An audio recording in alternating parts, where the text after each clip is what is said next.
A questão hoje é de número 13, ela trata sobre a tentação de Eva.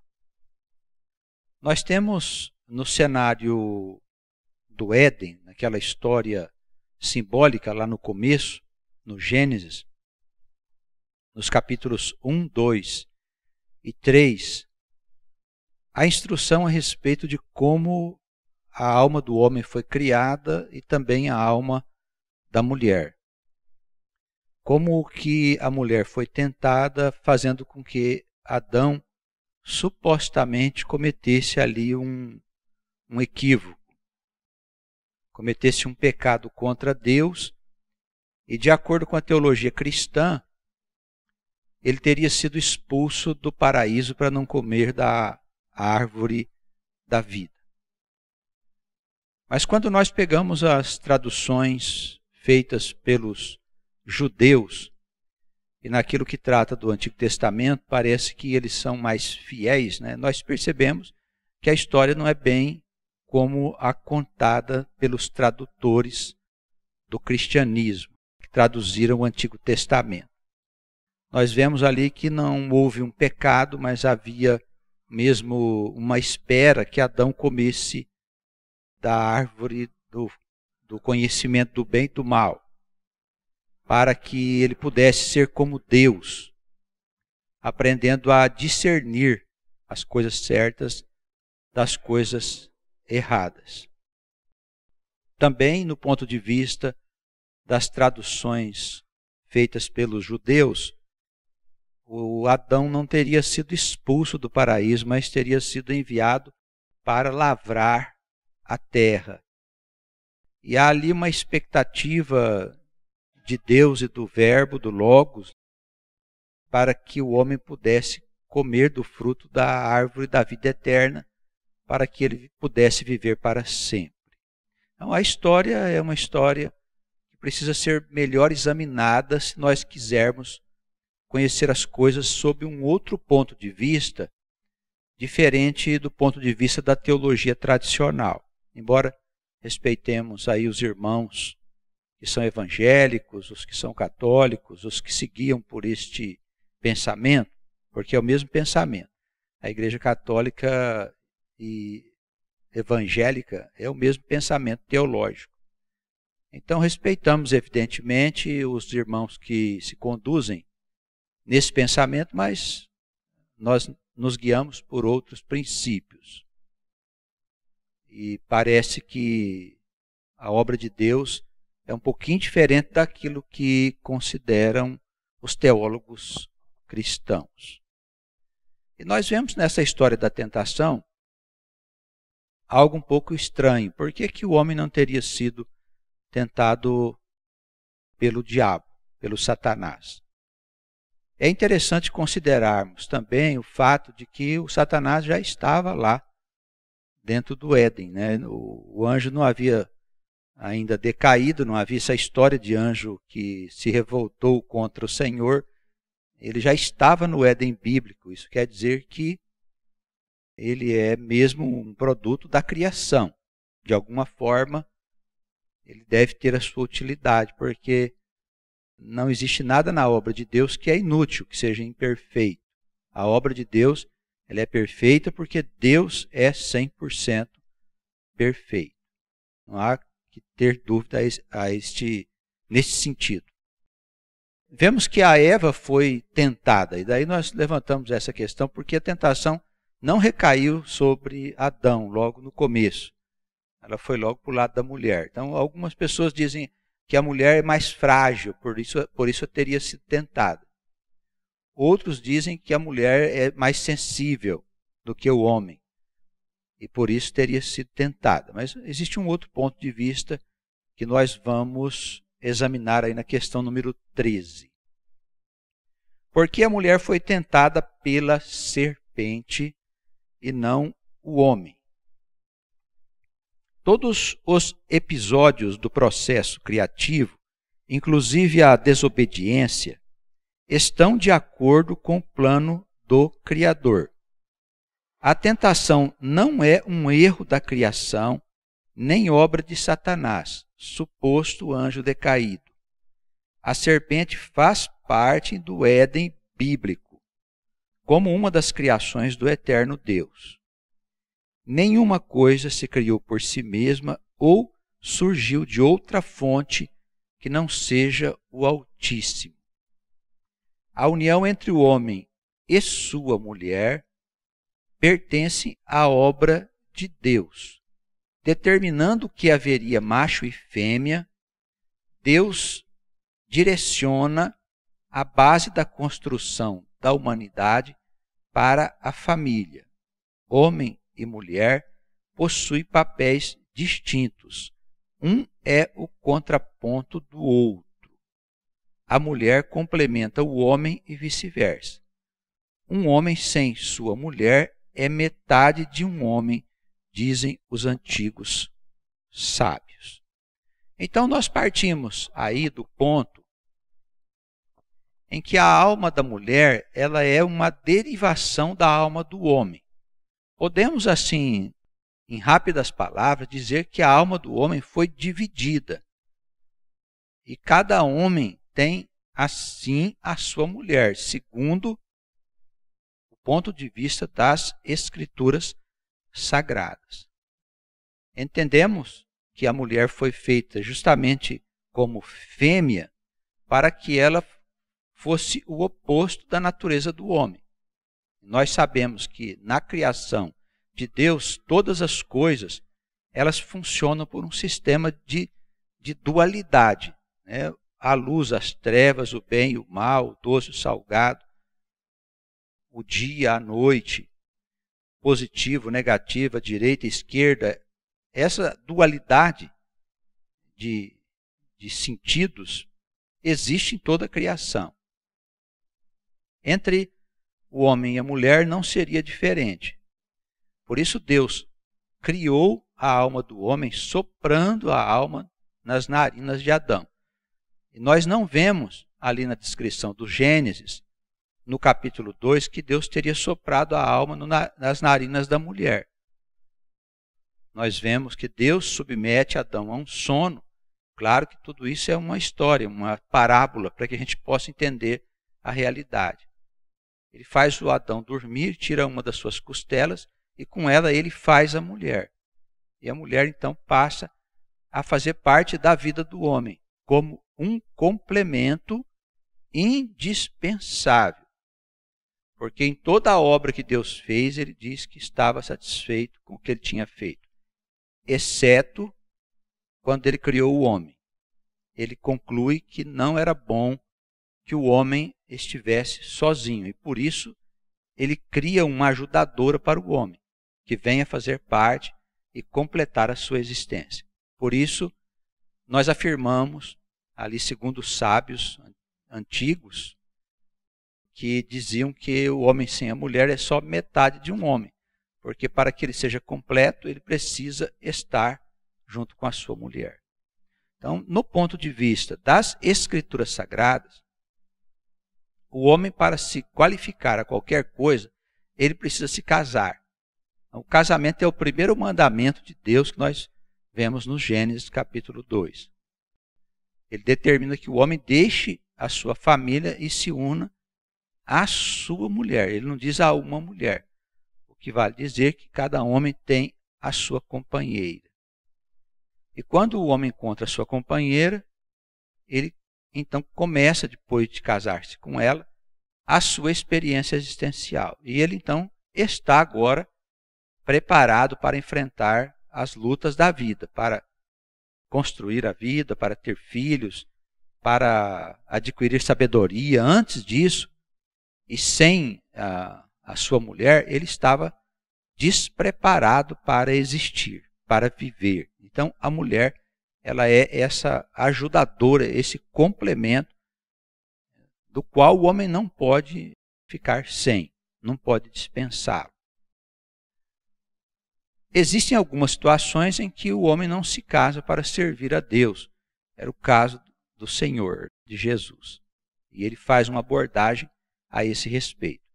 Mas são situações que não se aplica à regra, e sim a exceções.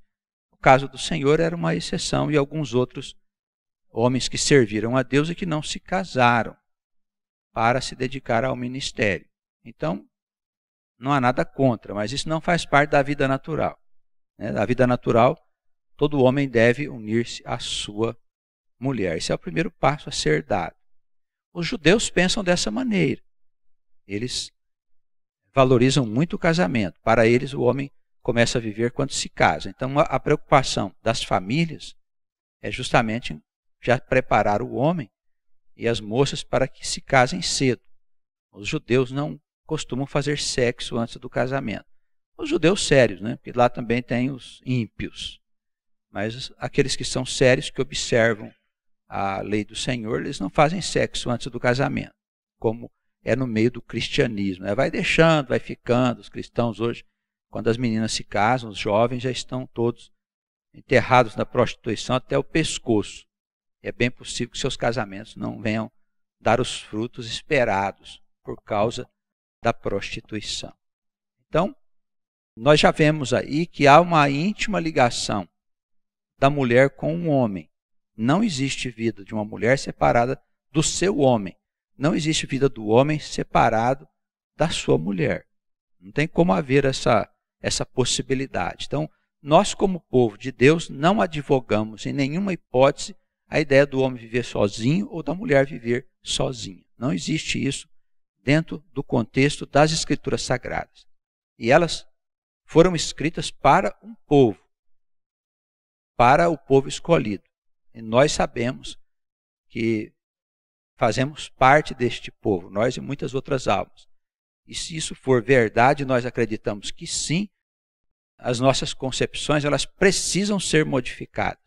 Nós não podemos viver aí como vivem os ímpios, ou como vivem os gentios, diziam as Escrituras, que não davam devido valor às instruções que vinham de Deus. O modelo de casamento é entre homem e mulher. Esse é o modelo segundo o ponto de vista das Escrituras. O casamento entre pessoas do mesmo sexo não costuma dar certo justamente porque eles são da mesma natureza. Então, é necessário que eles sejam de natureza oposta e só o macho e a fêmea podem ter essa natureza oposta para que eles constituam um corpo só em perfeita harmonia. Não tem como haver harmonia entre dois da mesma natureza. No ponto de vista das Escrituras, do ponto de vista da sociedade, dos homens, nós respeitamos os que pensam diferente. Se eles quiserem fazer de outro jeito, é problema deles. Eles que sigam lá com a vida conforme eles acharem melhor. Para nós que somos o povo de Deus, nós temos os modelos a serem seguidos e a servir de base para o nosso pensamento e a nossa instrução. Tá bem? Na descrição da criação, Deus avaliou sua obra como boa, com exceção da criação do homem sem a mulher. Ele chegou à conclusão que não era bom que o homem ficasse sozinho. A referência é Gênesis, capítulo 2, versículo 18. Os irmãos quiserem acompanhar, anotar aí na sua apostila, depois verifica na Escritura, tá bom? Gênesis, capítulo 2, versículo 18. A lei básica da criação é a dualidade. Corpo e alma, bem e mal, trevas e luz, passado e futuro, macho e fêmea, doce e salgado, direita e esquerda, enfim, todos os parâmetros que trazem o seu contraditório ou a sua dualidade. Não há crescimento sem esses dois polos, intimamente relacionados, um com o outro, sendo imprescindível que haja equilíbrio entre eles, para que a maravilhosa obra de Deus possa ser concluída. Então, para nós que somos o povo de Deus, no ponto de vista da família, homem e mulher precisam entender que eles não são iguais. Eles são de natureza contrária. A fêmea tem as suas características e jeito de ser e de viver. O homem, o macho, tem o seu jeito de ser também. Para que o casamento possa ser harmonioso e agradável, é necessário que haja um trabalho dos dois para poder atingir o equilíbrio.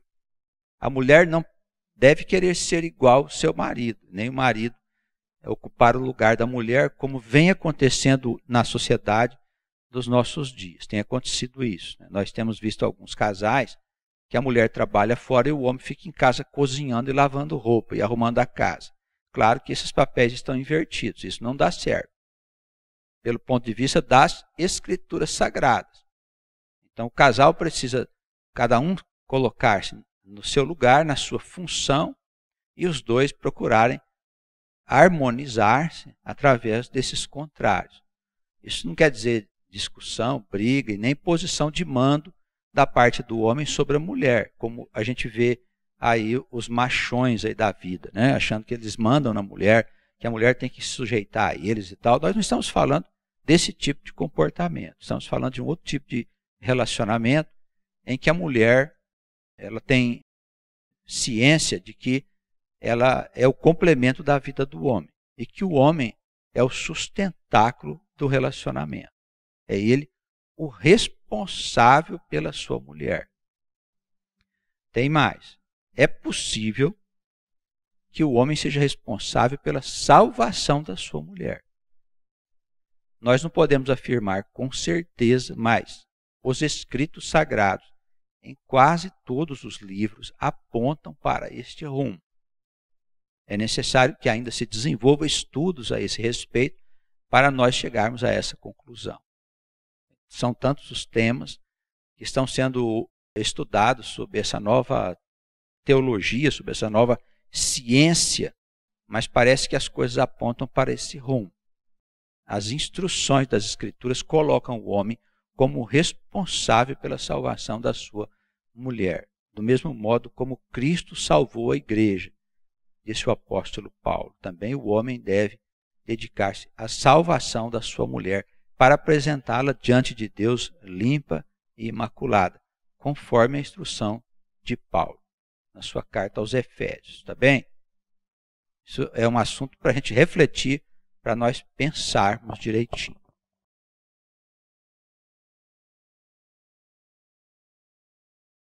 Somente através da união homem e mulher, passado e futuro podem se ajuntar para fazer o presente, que é a realidade. O presente é resultado do passado e a construção do futuro. Eva foi criada para ser companheira do homem, a sua metade, o seu complemento. Então, veja bem, se nós nascemos sucessivamente, continuamente, vida após vida, com intervalos nas regiões eternas, natural que a nossa companheira esteja sempre nos acompanhando ao longo das nossas existências. Claro que existe a questão da separação conjugal, do divórcio, são tudo situações que não pertencem ao pensamento fidedigno das Escrituras Sagradas. A questão da separação conjugal foi tratado pelo Senhor. Ele diz: Moisés permitiu por causa da dureza dos vossos corações. Sempre quando há separação conjugal, há dureza de coração, seja do lado da mulher, do homem ou de ambos. Então isso não pertence à normalidade. Para nós que somos o povo de Deus, nós nasceremos sempre com a mesma companheira, sempre com a nossa metade. E certamente tudo aquilo que nós dois juntos fazemos faz parte da nossa história. E se vamos retomar o trabalho lá adiante, numa vida futura, também seria lógico que nós retomássemos o trabalho juntos e não separados. Não é? Pelo menos é o pensamento lógico. É igual a questão do amor, né? Que amor seria esse que nós temos numa existência por uma mulher e numa outra existência por outra? Vamos imaginar, nós temos 10 vidas que se sucedem. Em cada uma dessas 10 vidas, nós teríamos uma mulher. E amaríamos essa mulher durante essas 10 vidas. Afinal de contas, com qual mulher está o nosso amor? Então, que amor é esse que uma hora está com uma pessoa, outra hora está com outra alma, não é? Então, conhecendo o amor como um vínculo perfeito da ligação entre duas pessoas, entre um homem e uma mulher, como é o amor de Deus, um vínculo perfeito com a alma do homem, né, nós temos a expectativa de que esse vínculo é indissolúvel. Pelo menos nos parece uma coisa inteligente. O amor só é verdadeiro quando nós estamos amando a mesma pessoa. Aí é o amor que permanece para sempre. Eu tenho falado aos homens que às vezes alguns dizem, mas será que eu estou mesmo com a minha companheira, com a minha parceira, né? E vice-versa. Eu digo, olha, eu acho que sim, porque não há motivo para nós desejarmos uma outra mulher a não ser para fazer sexo. O homem pode querer ter uma outra esposa, mas para fazer sexo com ela. Não é por causa de amor. O amor é aquela mulher que você tem lá, que ajuda você a comer o sal, que ajuda você a enfrentar as suas dificuldades, as lutas, criou os filhos e tal. Então, por que você pensaria numa outra mulher? Ela é sua companheira verdadeira e fiel naquilo que se está construindo, tendo em vista o futuro do casal, da coletividade, dos filhos, que são almas afins, que estão sempre gravitando dentro da mesma experiência, do mesmo tipo de vida. Então, é certo que numa vida futura, nós todos nasceremos mais ou menos juntos, no mesmo tempo, com as mesmas pessoas, animando outros personagens, mas as almas somos nós mesmos. E aí, continuaremos fazendo o trabalho que nós começamos há muito tempo atrás. Então, homem e mulher juntos, eles edificam o futuro. Um trabalho que vem sendo feito de muito tempo atrás. Pode haver confusão nos casamentos? Pode. Mas, em geral, isso se passa com os ímpios e com almas cujos corações estão endurecidos. Tá bem? A regra geral é que cada homem esteja sempre acompanhado da sua mulher. Este é o ponto de vista das Escrituras Sagradas. Aqui no finalzinho do último parágrafo, nós temos uma observação. Algumas traduções da língua portuguesa traduziram a expressão exerque negdo como a frase, uma ajudadora para ele. A referência aí é Gênesis 2:18 e 2:20. Em hebraico, que negdo não significa para ele, e sim frente a ele, como se a mulher fosse o oposto do homem, para caminhar de uma forma sempre a completar a experiência do homem. A mulher foi feita para ser diferente do homem, equilibrando as suas deficiências, as deficiências do homem, com uma natureza especial, cuidadosa e tudo mais. Por ser o polo oposto do homem, Eva foi tentada para movê-lo no caminho existencial. Então nós não podemos nos esquecer que o casal estava lá no Éden, né, direitinho e tal. Eles não sabiam nem que existiam na verdade. Enquanto não comeram do fruto da árvore do conhecimento do bem e do mal, quando se viram nus. E aí fizeram roupas para tampar cobrir as suas vergonhas, né, segundo as Escrituras. Então, o homem ele precisava de alguma forma sair daquela condição virginal, de alma pura, que nem sabia que existia, para poder começar a sua história. Então, nós entendemos que a serpente é um dos princípios da própria criação, que estimula a alma à experiência. Ele não podia agir em Adão, porque Adão foi feito à semelhança do próprio Deus. E como tal, ele não poderia ser tentado naquela condição de incorruptibilidade, porque o homem não tinha sido ainda corrompido. Ele era como o próprio Deus, que ele foi feito à imagem e à semelhança de Deus.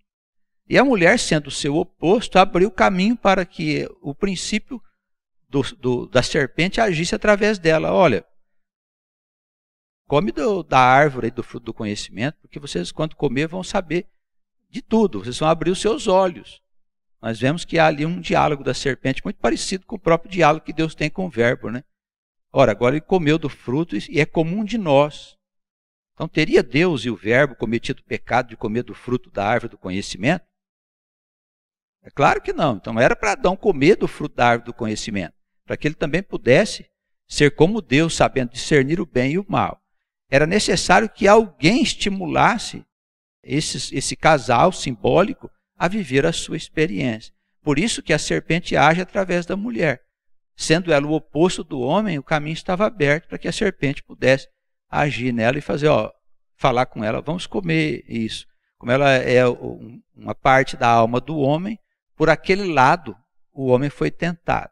E aí eles comeram do fruto da árvore do conhecimento do bem e do mal e descobriram que eles existiam e começaram então a sua experiência na terra que Deus enviou para que eles pudessem lavrá-la e a história então se desenvolve depois, conforme nós a conhecemos nas Escrituras Sagradas. Tá bem?